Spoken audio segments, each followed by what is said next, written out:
두 번째 핵심 유형 알아보도록 할게요. 기출 유형을 통해서 같이 확인해 보도록 하죠. 다음은 2, 3주기 원소로 구성된 AB3의 루이스 구조에 대한 자료이다 라고 되어 있고요. 가장 주목할 부분은 우리가 2, 3주기로 구성이 되어 있더라 라고 했던 부분이 되겠고요.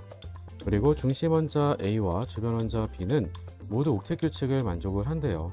그리고 A의 형성하는 플러스 이가이다 라고 제시해서 보여주고 있는 거네요.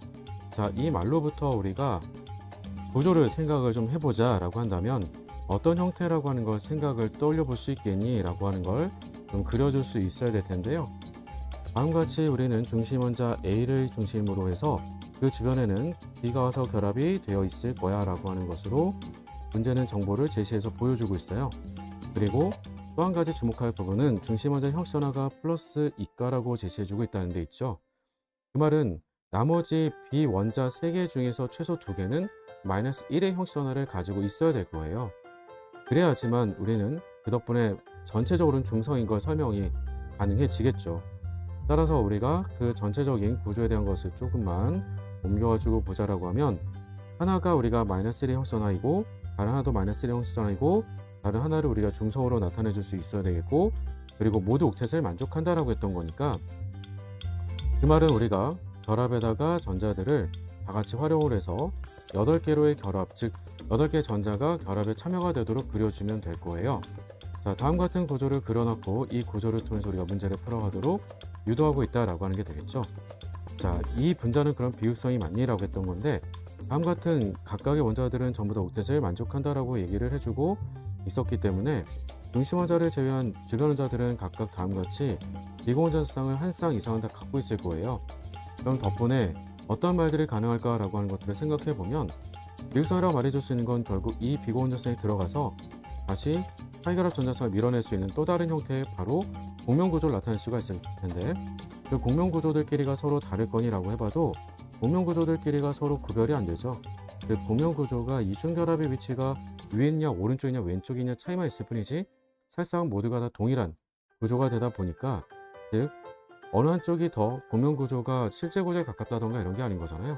그래서 결국 평균의 모습으로 보자라고 하면 평균적인 모습은 우리가 전자가 단위 결합으로 연결되어 있고 나머지 결합 하나가 우리가 세 군데에 서로 나눠져 있기 때문에 평균적인 결합 에너지 혹은 결합 차수로서는 우리가 3분의 4차와 같은 결합으로 생각을 할 수가 있으므로 구별이 안 되는 거죠. 그래서 우리가 비극성 맞다라고 할 수가 있겠고 덕분에 우리가 결합각, 즉 몬드 앵귤러라고 한다면 입체수가 일종의 우리가 3이 돼주기 때문에 그 결합각은 120도 정도로 말해줄 수가 있겠고요. 모두 그러니까 같을 수밖에 없겠죠. 따라서 평균 결합 차수가 같다라고 하는 말은 서로 간의 결합에 대한 구별이 안 되는 거죠. 따라서 우리가 결합 길이도 그 안에서는 모두가 다 서로 동일하겠다라고 말해줄 수가 있겠고요. 그리고 A에 대한 혼성궤도 함수다라고 했다면 앞서 우리가 결합각에서부터도 예측이 가능했던 거지만 이 말이 곧 우리한테는 중심 원자 혼성궤도 함수는 sp 토원성이 되겠구나라고 얘기를 해줄 수가 있겠죠. 그렇게 읽어할 수 있을 거예요. 자, 그럼 덕분에 원자과 전자수에 대한 비교도 가능할까라고 한 건데 충분히 가능하죠. A라고 했던 중심 원자는 결합의 전자를 다음과 같이 이중결합에서 전자 2개를 단위결합에서는 각각 전자 하나씩을 사용을 하고 그리고 형성하가 플러스 2라고 제시를 해줬던 거니까 원래 A에 대한 원자과 전자수라고 한다면 A는 지금 현재 갖고 있는 4개, 2개 잃어버렸다라고 했으니까 2개가 더 있었다면 토탈 전자수 6개였겠죠. 마찬가지로 우리가 B라고 했던 원자에 대해서 살펴보자라고 하게 되면 B는 지금 단위결합 쪽으로 연결된 걸 보고 있게 되면 전자가 지금 다음과 같이 론표가 3쌍이 있어요. 전자 6개인 것 뿐만이 아니라 결합의 전자 하나를 더 쓰고 있죠. 근데 그 결과는 전자를 하나 더 얻으면서 다음과 같이 결합했다는 데 있어요. 그 말은 즉 B의 원자과 전자수라고 하는 것이 지금 현재처럼 7개가 있는지 싶지만 그건 전자 하나 더 먹었기 때문이다 라고 한 거니까 원래 B에 대한 원자과 전자수 하나를 빼줘야 되므로 그 값을 계산해 주게 되면 B하고 A는 서로 누가 크다 작다가 아니라 같다가 돼주겠죠. 둘 다 6개가 되는 거니까 따라서 B는 우리가 산소가 되겠고요. 따라서 A는 황이 돼주겠구나 라고 하는 것을 찾을 수가 있는데 실제 구조는 다음 같은 형태는 아닙니다. 이건 옥텟 구조에 맞게 그려라 라고 했기 때문에 억지로 우리가 구조를 그리게 되는 거고요. 실제 구조다 라고 하게 되면 황을 중심으로 해서 전기음성은 낮으니까요. 그리고 산소가 주변에 있을 텐데 산소들과 결합을 한다라고 얘기를 해줬을 때 산소는 16족이라서 결합수를 두 개로 연결해줘야지만 옥텟을 만족시키고 형식전화도 0이 돼줘요. 다음같이 그려주고 나면 그럼 자연스럽게 중심 원자는 형식전화가 0이 돼주고 주변 원자들은 형식전화가 0이 돼주고 주변 원자들은 당연히 옥텟이 만족이 돼주겠죠. 중심 원자는 옥텟을 초과하겠지만 그게 전혀 이상할 게 아니고요.